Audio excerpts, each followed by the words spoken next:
J'aimerais vous inviter à prendre vos Bibles dans Actes des Apôtres au chapitre 19. Nous lirons du verset 1 au verset 6. Actes des Apôtres, chapitre 19, versets 1 à 6. Et je lis dans la version du Semeur.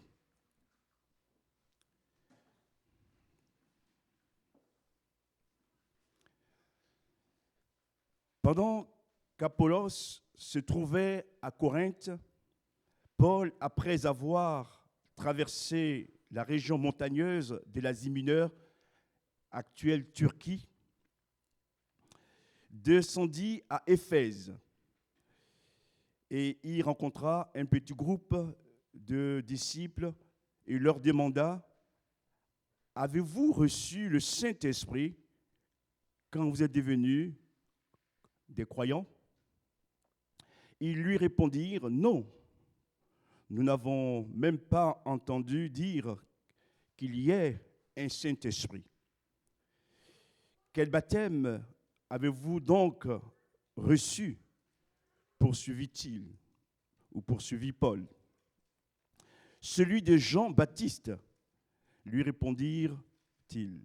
« Oui, » reprit Paul, « Jean baptisait les Israélites en signe d'un grand ou d'un profond changement, mais il leur disait aussi de croire en celui qui viendrait après lui, c'est-à-dire en Jésus.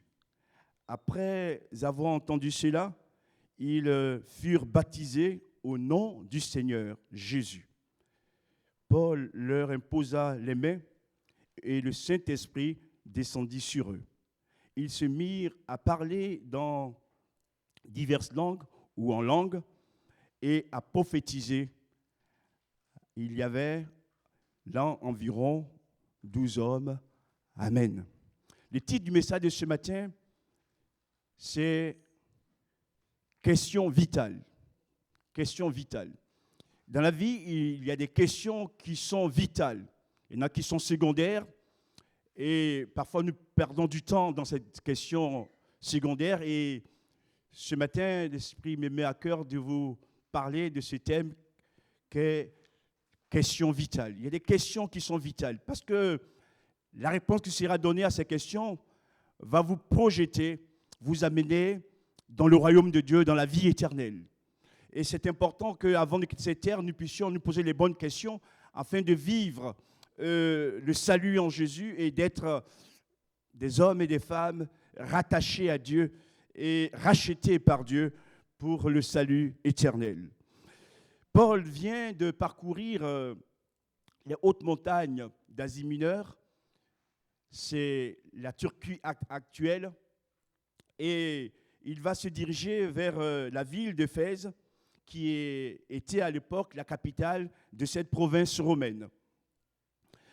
Nous sommes 25 ans après la Pentecôte. C'est important qu'on situe aussi la période pour que vous puissiez comprendre pourquoi ces personnes n'ont pas saisi certaines réalités de l'Évangile ou de Jésus-Christ. Et Paul, premièrement, va leur poser des questions. La première question, c'est celle-ci: avez-vous reçu le Saint-Esprit quand vous avez cru? Avez-vous reçu le Saint-Esprit quand vous avez cru? Et j'aimerais être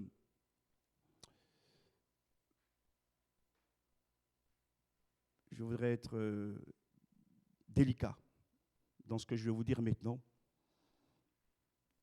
car c'est très important. Tous ceux qui sont nés de Dieu ont l'Esprit de Dieu en eux.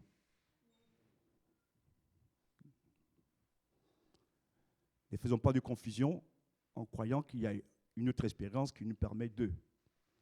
Tous ceux qui sont nés de Dieu sont nés de Dieu et ont l'Esprit de Dieu. Car personne ne peut dire que Jésus est Seigneur si ce n'est pas l'Esprit. C'est l'Esprit, c'est une révélation finalement, qui nous permet de saisir la réalité de l'œuvre de Jésus à la croix. Mais ici, nous sommes dans une situation particulière. Et quand Paul leur pose cette question, avez-vous reçu le Saint-Esprit quand vous avez cru? il s'adresse ici à des disciples de Jean-Baptiste. Les 12 disciples étaient disciples de Jean-Baptiste. Donc, ils vont lui répondre, nous n'avons pas même entendu dire qu'il y ait un Saint-Esprit. Ça ne veut pas dire qu'ils ne croyaient pas à l'existence du Saint-Esprit. Et j'ai traduit dans d'autres versions ces paroles ainsi. Nous n'avons pas entendu dire que le Saint-Esprit était donné. On peut aussi traduire, nous n'avons pas entendu dire que le Saint-Esprit était venu. Troisièmement, que les gens recevaient le Saint-Esprit. Et pour mieux comprendre cette réalité, ils étaient ignorants de la Pentecôte qui a eu lieu à Jérusalem. Et Jean-Baptiste dira lui-même qu'il baptise d'eau, mais celui qui vient après lui baptise du Saint-Esprit et de feu. Donc Jean-Baptiste a prophétisé le baptême dans l'Esprit. Et ses disciples, donc, cela fait maintenant 25 ans que la Pentecôte a eu lieu à Jérusalem, ils n'ont pas saisi toute la réalité de la personne de Jésus et de la Pentecôte. Ils avaient une connaissance limitée, une connaissance imparfaite de Jésus, une connaissance imparfaite de la Pentecôte. Et ça peut arriver. Ça peut arriver. On ne sait pas tout. On apprend progressivement. Et ce qu'on va remarquer ici, c'est que ces personnes n'étaient pas du tout mal intentionnées. C'est par rapport à leur histoire spirituelle. Mais quand Paul va leur poser les questions, ils vont répondre dans la vérité. Et Paul va les amener à découvrir qui est Jésus réellement. Et qu'est-ce que le Saint-Esprit? Je reviens un peu en arrière. Ils étaient ignorants de la Pentecôte. Mais cela ne veut pas dire qu'ils ignoraient l'existence du Saint-Esprit. Et un don spirituel a été donné que nous devons vraiment entretenir notre relation avec le Saint-Esprit, avoir une intimité avec le Saint-Esprit, et le Saint-Esprit est notre meilleur ami. Amen. Et plus que jamais, puisque Jésus est mort, ressuscité, mais il est reparti vers le Père, c'est lui qui nous tient dans la victoire et dans la force, c'est le Saint-Esprit, qui représente Dieu, le Père, mais aussi Jésus-Christ. Et pour tenir contre les tentations, contre le mal, contre les ténèbres, il nous faut être rempli du Saint-Esprit, être baptisé du Saint-Esprit. Ce n'est pas un choix qu'il faut refuser. C'est un choix qu'il faut, au contraire, désirer, parce que l'esprit qui vit en nous déjà, par la conversion, a besoin de grandir. A besoin de grandir. Jésus même dira aux apôtres, dans Actes chapitre 1, verset 8, « Vous recevrez une puissance, le Saint-Esprit survenant sur vous, et vous serez mes témoins à Jérusalem, en Judée, en Samarie, etc. Jusqu'aux extrémités de la terre. » Sans le Saint-Esprit, aucune église ne peut avancer. Sans le Saint-Esprit, aucun chrétien ne peut avancer. Et c'est la raison pour laquelle, frères et sœurs, je suis parfois strict. Quand on se rassemble, l'Esprit de Dieu est là et ne l'attristons pas. Quand l'Esprit se retire, il n'y a plus rien. Et l'Esprit est là, l'Esprit est sensible. L'Esprit, on peut l'éteindre aussi. Et je prie que chacun de nous prenions au sérieux la présence du Saint-Esprit dans nos vies. Paul dira que nous sommes aussi le temple du Saint-Esprit. Et oui, c'est le Saint-Esprit qui nous donne la victoire sur l'ennemi de nos âmes. Et Paul va donc aider ces 12 disciples de Jean à grandir et entrer pleinement dans leur héritage.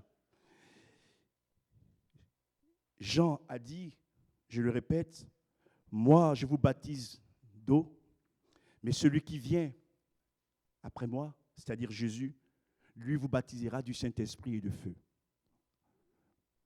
Seigneur Jésus, embrasse-nous de ton feu. Amen. De ton feu. Et quand l'Esprit de Dieu nous embrase, frères et sœurs, dites-moi, est-ce que nous sommes bouillants ou tièdes? On est bouillants. Amen. Gloire à Dieu. Et ce n'est pas réservé à quelques personnes, c'est réservé à tous. La promesse est pour tous. Gloire à Dieu. Et ma prière ce matin, que ceux qui ne sont pas encore baptisés du Saint-Esprit, Dieu vous baptise du Saint-Esprit. Et ceux qui le sont déjà, que Dieu nous renouvelle dans le Saint-Esprit. Et quand on est renouvelé dans l'Esprit et que nous prions, nos prières sont efficaces. Nous sommes inspirés par l'Esprit pour savoir comment prier, comment agir. Et ce n'est plus l'homme, la chair qui prend la place. Mais la première place revient à Dieu. Oh Seigneur, sois toujours le premier dans ma vie. Sois toujours le premier dans l'Église.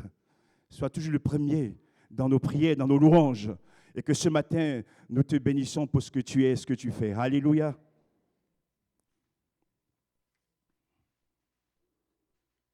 Jean avait prophétisé la venue du Saint-Esprit et cela va s'accomplir à Jérusalem. La première église est née à Jérusalem. Ses disciples se trouvent à Éphèse, ne sont pas à Jérusalem. Ils n'ont pas entendu parler de cette Pentecôte qui a eu lieu. L'église est née à la Pentecôte. Et Paul va les aider à pouvoir entrer dans cette connaissance, ou plutôt il va parfaire leur connaissance. C'est pour dire quoi, finalement? Que nous sommes tous à l'école de Dieu. Ce n'est pas une honte de vouloir apprendre ou de se laisser aussi apprendre par les autres des choses qu'on ne sait pas. Gloire à Dieu. Deuxième question. De quel baptême avez-vous donc été baptisé? Après ça, pose la question sur le Saint-Esprit. Il leur pose une deuxième question. De quel baptême avait-il été baptisé? Paul évoque ici la question du baptême d'eau. Le baptême d'eau est un acte d'obéissance et de foi. Ce n'est pas le fait de se plonger dans l'eau ou d'être plongé dans l'eau qu'on est sauvé. Mais ces personnes font un acte de repentance et d'obéissance. Et il est question ici même de changement profond. Il y a un changement de vie. Ce qu'on faisait avant, on ne le fait plus. Ce qu'on disait avant, on ne le dit plus. Et on rentre dans une relation avec Dieu d'obéissance. Un profond changement. C'est ce qu'on appelle la repentance. On se repent de tout le mal qu'on a fait. Et on demande pardon à Dieu de nous purifier, nous laver dans le sang de Jésus, afin d'entrer pleinement dans cette vie véritable. Mais aussi, on va actionner sa foi dans l'œuvre que Jésus a accomplie. Jésus a été crucifié, Jésus est mort, mais Jésus est ressuscité et Jésus est vivant pour toujours. Et par sa mort et sa résurrection, Jésus inaugure l'ère de la grâce. Les 12 disciples de Jean étaient baptisés sous la loi. Bien sûr, il y a eu un changement de vie. Mais Jésus vient apporter un baptême dans l'esprit, mais un baptême d'eau aussi, sous la nouvelle alliance. Un homme est mort. Et par sa mort et sa résurrection, nos péchés, si nous nous confessons, peuvent être entièrement lavés dans le sang de Jésus. Amen. Donc ce baptême, ce n'est pas simplement dire « oui, je me fais baptiser pour être baptisé ». Il faut qu'il y ait aussi des fruits dignes de la repentance, un changement de vie qui permet à Dieu aussi de nous garder dans ses voies. Leur réponse a été celle-ci. Nous avons été baptisés du baptême de Jean, baptême d'eau. Ils étaient restés à cette limite. 25 ans après. ce n'est pas tellement leur faute, c'est ce qu'ils avaient reçu, ce qu'ils connaissaient. Il n'y a pas eu d'autre chose par la suite. Et ils disent la vérité aussi. Et ce que j'aimerais dire, c'est que dans cette situation, lorsque Paul pose les questions, c'est vrai que ça peut parfois être un peu embarrassant, mais ces hommes disent la vérité. Parfois, des gens se cachent derrière des mensonges, mais vous n'allez pas pouvoir avancer. S'ils avaient dit non, lui, à Paul, on avait reçu tout cela, alors qu'ils ne l'ont pas reçu, ils s'est resté à leur niveau. Mais en disant la vérité, Paul va pouvoir les aider à grandir. Amen. Que Dieu nous aide à comprendre cette réalité aussi dans notre vie. Le baptême de Jean était un baptême de repentance sous la loi. Et cette foi était placée, écoutez bien, en un sauveur qui va venir. Il y avait également ce changement de vie, mais ils sont restés à ce niveau. Or, le baptême de Jésus, en réalité, on baptise au nom du Père, du Fils et du Saint-Esprit. Le baptême de Jésus nous parle du baptême de la grâce. Il y a aussi la repentance. Il faut aussi exercer sa foi aussi en Jésus. On l'a aussi entendu. La foi, mais en un sauveur qui est déjà venu. Vous voyez la différence? Les disciples de Jean avaient placé leur foi en un sauveur qui allait venir. Or, les chrétiens, ils mettent leur foi en un sauveur qui est déjà venu. Amen. Il y a un changement. Donc, Jésus a tout accompli pour que je sois sauvé si je crois en lui. Seigneur, ce matin, révèle-toi à un cœur, à une âme qui est là ce matin, qui n'a pas fait peut-être la paix avec toi, afin de saisir qu'à la croix, tu as tout accompli. Merci Seigneur. À la croix, il a vaincu Satan, il a vaincu les démons. Et ceux qui croient en lui, qui confessent leurs péchés, Jésus leur donne la vie éternelle. Et Jésus est celui aussi qui donne le Saint-Esprit. Il a dit, je m'en vais vers le Père, je vous enverrai notre consolateur, le Saint-Esprit. C'est lui qui nous donne le Saint-Esprit. Jean pouvait baptiser d'eau, Jean-Baptiste ne pouvait pas donner le Saint-Esprit. Jésus, lui, il fait, en son nom, on est baptisé d'eau, mais il nous donne aussi le Saint-Esprit. Et je crois qu'on doit se remettre en question les uns les autres par rapport à l'Esprit. Où en sommes-nous aujourd'hui? Merci pour le passé. Merci pour les merveilles du passé. Merci pour les miracles du passé. Mais aujourd'hui, où j'en suis avec le Saint-Esprit? Est-ce que c'est l'Esprit qui me dirige et qui m'instruit? Ou est-ce que je me dirige par moi-même? Et d'ailleurs, des fois, on fait des choix personnels qu'on veut mettre au nom du Saint-Esprit. Et on se rend compte qu'au bout, il n'y a pas de vie. Quand on est soumis à l'Esprit, même si ça fait mal, frères et sœurs, à la fin, il y a la bénédiction de Dieu. Amen. Plus que jamais, soyons sensibles à la voix du Saint-Esprit. Amen. Les temps sont mauvais. Les temps sont durs. Les ténèbres sont là. C'est lui seul qui peut nous aider à traverser les ténèbres en restant dans le bon chemin jusqu'au retour de Jésus. Je vais bientôt finir. Quand Paul a reçu leur réponse, il a vu qu'il leur manquait des choses. Et qu'est-ce qu'il va faire? Il va ordonner qu'ils soient tous baptisés d'eau. Suivez-moi bien.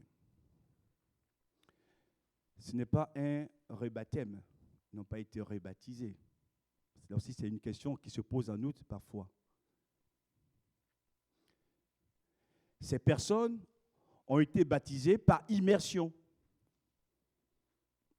Jean baptisait où? Dans le Jourdain.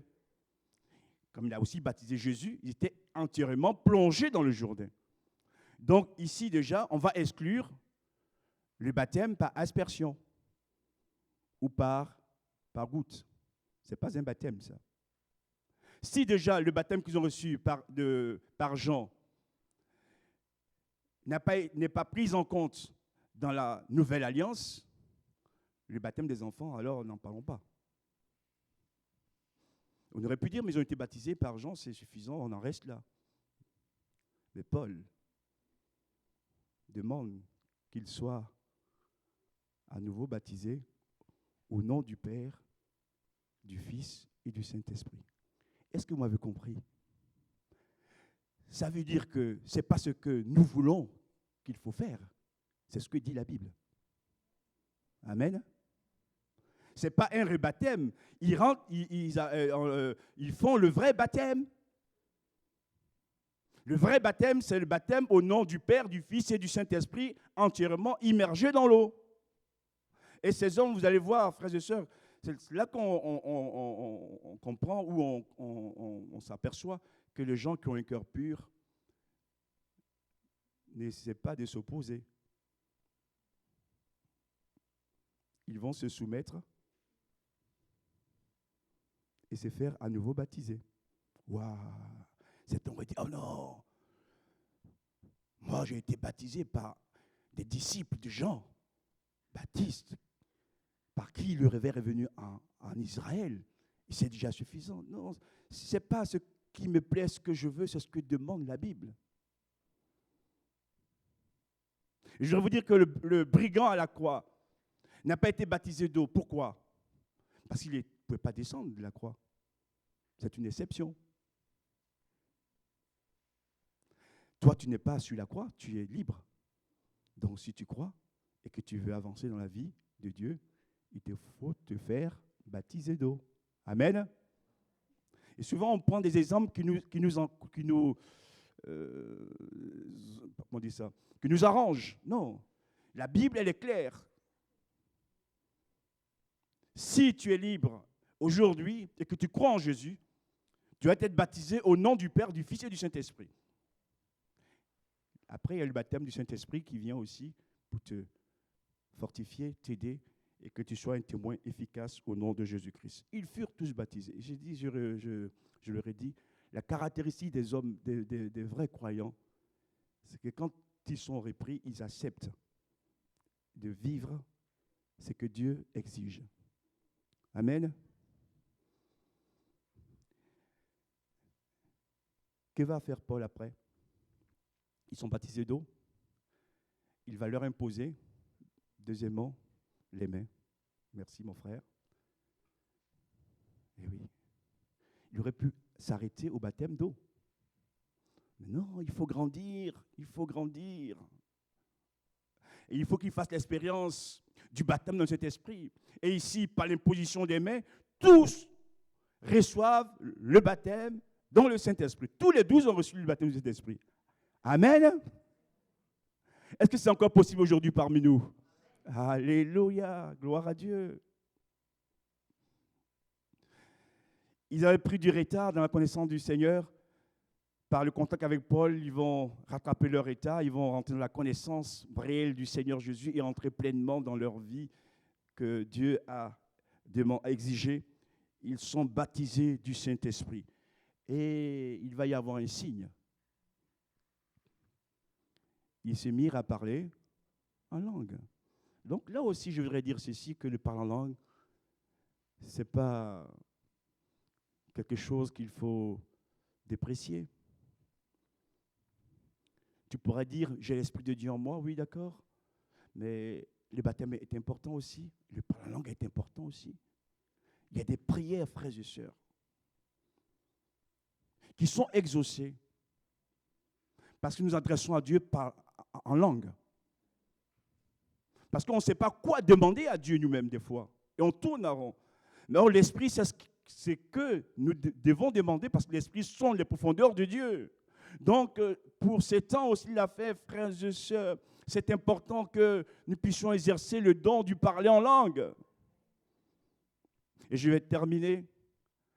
Après le baptême d'eau, l'imposition des mains où ils reçoivent le Saint-Esprit, Dieu leur accorde des dons. Amen. Le premier don, c'est le parler en langue. Le deuxième don, il prophétisait. Amen. Ça veut dire quoi aussi? Même s'il ne faut pas le généraliser, parce que Dieu est souverain, il y a des dons que nous recevons que lorsque nous sommes baptisés du Saint-Esprit. Vous m'avez compris? Donc, tant qu'on n'est pas baptisé du Saint-Esprit, on n'a pas ces dons-là.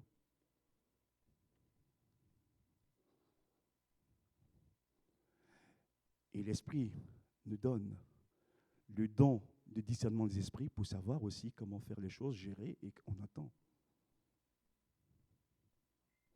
Je prie qu'au milieu de nous, de plus en plus d'hommes et de femmes parlent en langue, et plus que tous, que nous prophétisons au nom du Seigneur Jésus.